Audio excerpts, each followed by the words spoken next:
Whoa, haha, it's me, Crash, going into generator room. Whoa.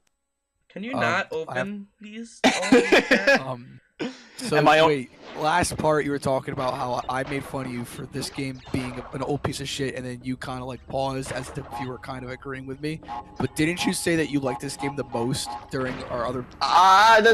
No. You asked me if I like this version of the game more than the remake version of the game, which I don't. I like the remake version of the game more than I like the original 2 games. Solely because of the level design. That platform just fucking disappeared and reappeared. Yeah. Whoa. Because video games. Whoa. This level reminds me a fuck ton of Gex. Why? Because it looks like a TV? The backgrounds and that Cortex's face on that TV looks like something out of Gex 1. You see, I like those faces in this version because it gives, I don't know, it's just really creepy and it goes with the atmosphere of this level. In the remake, it looks ridiculous. Huh. Yeah, well, It's just a slideshow of Cortex looking slightly uncomfortable. You know my favorite joke. You know what my favorite joke is from Gex 1, Richard? What? When he goes to New Jersey? Rossopolis. Yeah, fucking let me say the joke. And say the joke so that people will get it. He goes to Resopolis, which is the final dystopian level, and he goes, "Man, so this is New Jersey." Fucking favorite joke ever. You cut out, but okay. Okay. So this is what New Jersey looks like. There, I finished your joke. Okay, you See, it's funny. It's funny because I came from New Jersey. Yeah, but you're not there anymore, so you don't get to enjoy the greatness that is the Jersey Devil. You see, I'm gonna buy that game one day, and we're gonna commentate over it just for shits and giggles. You're gonna buy yourself a what system was that for anyway? 64? PS1. Oh, is it really? Yeah, that game was for PS1. It looks like a shitty PS1 game. It is a shitty PS1 game. Oh. I paused because the laptop was hot in my lap. Okay. But your man's not hot. Brent, don't even get me fucking started. Wait. So I can't say that meme, but for like 2 months straight after that joke was dead, I had to hear you say "slob on my knob" every fucking day on the bus. Brent, but I can't make that joke. Brent, that's the thing. If you say it, I'm gonna start singing the song, and then this commentary is gonna go to shit. Do you want that? Why does Cortex's face look like he's humping the fucking screen? Look at him hump the shit out of that camera. What did you touch? The pipe. Oh, apparently my jump wasn't high, so it acted as a double jump, which strangely enough saved me. Wait, what timestamp are we at? 3:14, 3:15, 3:16, 3:17. Like a second ahead of you. Okay, that's fine. I just smacked the pause button. Did I get all the boxes? Did I get the gem? No. Fuck you, yes I did. Like, fuck perfect. you, Goku. But, I love how that face of Crash when he does that has also become a meme. It's because PS1 Crash model is kind of disgusting when you really look at it. At least for the first game. Yeah.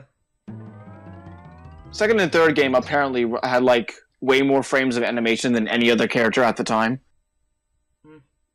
Or you could just be like Spyro 1 and have a really good character model in the first game. Just reuse it.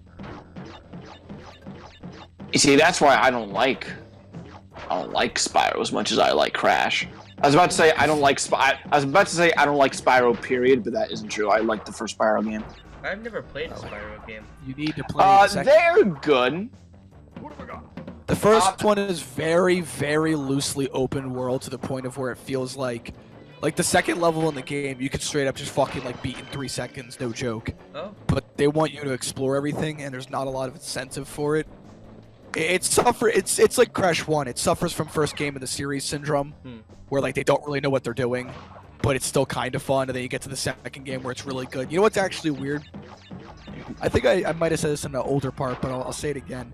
I owned Crash 1, 2, and 3, and Spyro 1, 2, and 3, but I never played Spyro 3, even though I owned it. And I never played Crash 1, but I beat and 100%ed Crash 3, but played and beaten Crash 2. And I've played and beaten Crash 1, but I've played and beaten to completion Spyro 2. Huh. Pause. I keep... Stop patting! Push select for map. My I swear to God, I probably did that at least once on recording, but then I had to scrap it. Insert Donkey Kong here.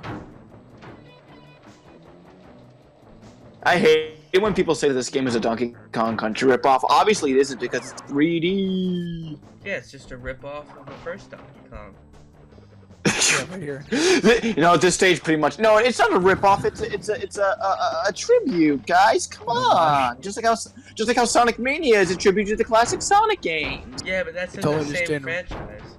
It's like how Crossy Road is a tribute to Frogger. Totally By didn't just tribute- steal the game By concept. tribute, you mean ripoff. Gotcha.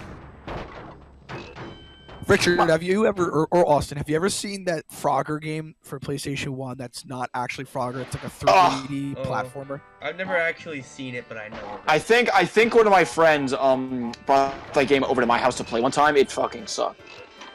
Frogger 2, The Revenge of Swampy or some shit. I played the What? shit out of that. Is that supposed to be a sequel to the original Frogger?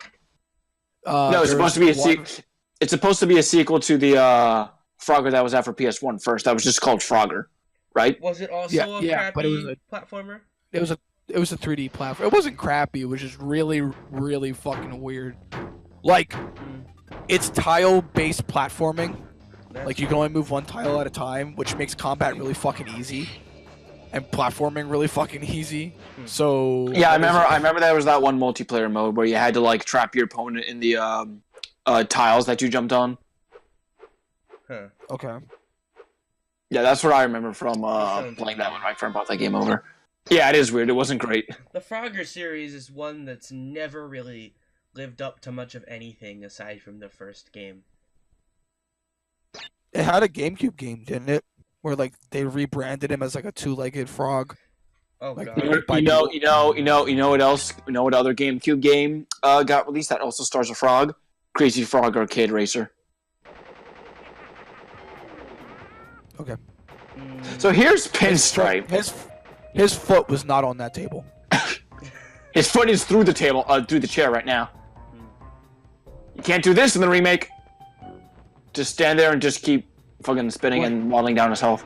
Did you stop just so you could show off the fight more, or did you want to actually? After once he gets down to like 3 hits, you can't hit him like that anymore. You can only hit him once he runs out of ammo. I see. Also, I hate that picture of Cortex on the wall. I can't tell if like that bottom like shine underneath the white part of what I think is his teeth. It's supposed to be his lip or what? I can't tell. It's weird looking. It's So I want to know why Tanya leaves us for this asshole. Because he's a used car salesman, so he gets the big bucks. You see, he saw Coco, thought Crash was dating his sister, and was like, "Fuck that noise." Actually, yeah, it's never explained where Coco comes from anyway. oh She comes from a time machine. The Insane Trilogy explained that. what? Where does she come from in the She comes original from the future. Part. But then she can't be What? her sister. Let's not debate this. No, let's debate this.